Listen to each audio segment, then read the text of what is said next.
سہیل عظیم آبادی کے افسانوی مجموعے الاؤ میں شامل افسانہ شرابی۔ جب اس کی آنکھ کھلی تو سورج اونچا اٹھ چکا تھا اور اس کی تیز کرنیں اس کے چہرے پر پڑ رہی تھیں۔ اس نے اٹھتے ہی چاروں طرف نظر پھرا کر دیکھا، ہر طرف سناٹا تھا۔ اس نے سر میں ہلکا ہلکا درد محسوس کیا۔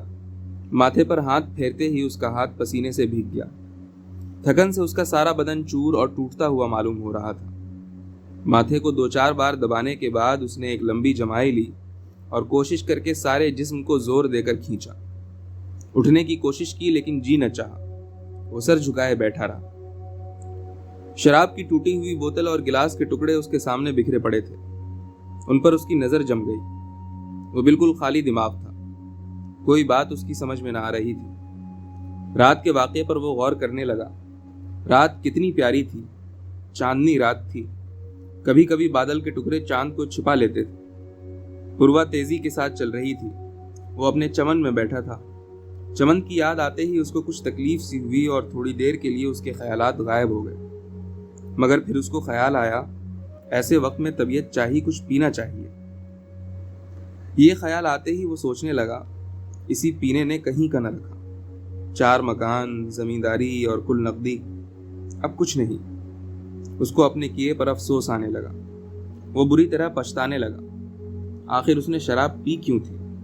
اس کمبخت کو منہ ہی کیوں لگایا تھا؟ برا ہو ان دوستوں کا جنہوں نے اس کی چاٹ دلائی۔ اب کوئی کمبخت آتا بھی نہیں۔ میں اب بھی وہی ہوں۔ میرا مکان وہی ہے، میرا چمن وہی ہے۔ ہاں، پہلے جیسا ہرا بھرا نہیں۔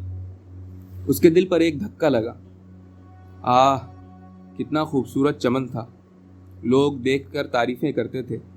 وہ اسی چمن میں بیٹھا تھا۔ دوست احباب بیٹھے تھے اور پینے کی بات چھڑی، اور یہ لعنت سر پر بھوت بن کر سوار ہو گئی۔ اس نے ایک محسوس کیا اس کی پسلی میں کچھ درد سا ہو رہا ہے۔ قمیض اٹھا کر ٹٹول کر دیکھا۔ پسلی پر نیلا نشان اور ابھار تھا اور درد بھی۔ یاد آ گیا کہ اس کو لوگوں نے مارا بھی ہے۔ تھوڑی دیر تک وہ اپنے کیے پر پچھتاتا رہا۔ سوچنے لگا، اگر شراب نہ پیتا تو یہ نوبت ہی نہ آتی، آج اس حال میں نہ ہوتا۔ مگر اس کا خیال بہک کر ایک ہوٹل میں پہنچا جہاں وہ اپنے دوستوں کے ساتھ جا کر شراب پیا کرتا تھا۔ صاف صاف کپڑے پہنے بیرے، چمکتی ہوئی بوتلیں، چھلکتے ہوئے گلاس، بیروں کا ادب، سگریٹ کی سنہری ڈبیا، ساری چیزیں یاد آ گئیں۔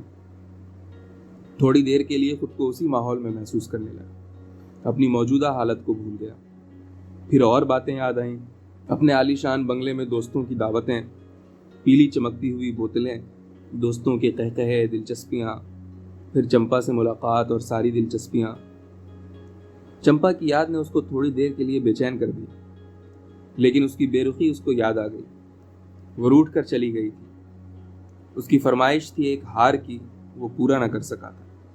حالانکہ ہزاروں روپے لے چکی تھی، مگر اس نے آنکھ بدل دی ایک ہی بار میں۔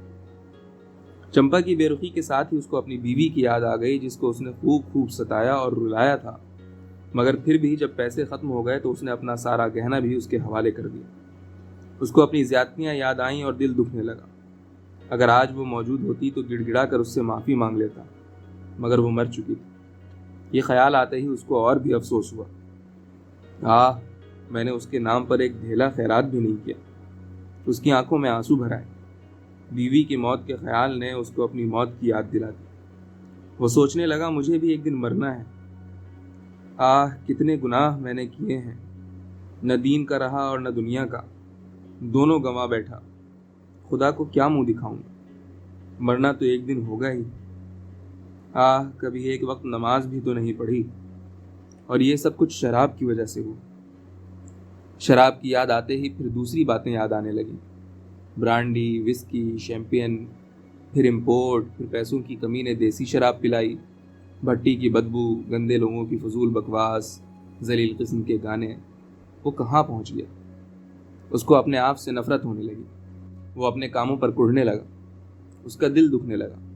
آنکھ میں آنسو بھر آئے۔ اس کمبخت شراب نے مجھے کہیں کا نہیں رکھا، اس نے دل ہی دل میں کہا اور رونے لگا۔ دیر تک روتا رہا۔ سارا چہرہ آنسو اور پسینے سے تر ہو گیا۔ رات کو کچھ دوستوں کے ساتھ بھٹی سے آیا تھا۔ ان لوگوں نے باتوں باتوں میں خفا ہو کر مار پیٹ کی۔ ان لوگوں نے جن کے روئیں روئیں پر میرے احسانات ہیں۔ یہ سب کچھ میری ناسمجھی سے ہوا، لیکن اب مجھے سمجھ جانا چاہیے۔ اس نے یہ فیصلہ کیا اب کبھی شراب نہ پیے گا، نماز پڑھے گا، شریف آدمی کی سی زندگی گزارے گا۔ وہ سجدے میں گر پڑا اور خوب رویا۔ دھوپ تیز ہوئی، گرم ہوا چلنے لگی تو وہ اٹھا اور سر جھکائے گھر کی طرف چلا۔ سناٹا میدان تھا، ایک آدمی نظر نہ آیا، کہیں کہیں پر درخت تھے اور بس۔ وہ برابر چلتا رہا۔ نیک بننے کا وہ مضبوط فیصلہ کر چکا تھا، زبان پر برابر توبہ استغفار تھا۔ آخر وہ شہر میں پہنچا، ساری رونقیں تھیں، کہیں کچھ کمی نہ تھی۔ ایک دکان پر گراموفون بج رہا تھا، لوگوں کی بھیڑ تھی، ریکارڈ بھی اچھا تھا۔ اس بھیڑ میں وہ بھی جا ملا، سب کے ساتھ سنتا رہا۔ گراموفون بجنا بند ہوا تو وہ گھر کی طرف روانہ ہوا۔ راستے میں گاڑی گھوڑے موٹر سائیکل اور سواریاں ملی۔ ہٹو بچوں کے ہنگامے نے ساری باتیں اس کے دماغ سے نکال دی، صرف بچنے کا خیال اس کے دماغ میں رہ گیا۔ وہ کچھ دور اور بڑھا، دور سے دیسی شراب کی بو ناک میں آئی، لیکن وہ سر جھکائے بڑھتا گیا۔ دل چاہا کہ اس طرف چلے، لیکن وہ چند قدم اور آگے بڑھا، پھر راستہ بدل کر بھٹی کی طرف چلا۔ خیال ہوا پئیں گے نہیں، مگر شاید کوئی کمبخت نظر آ جائے۔ وہ اسی طرف بڑھتا گیا اور بھٹی کے سامنے پہنچا۔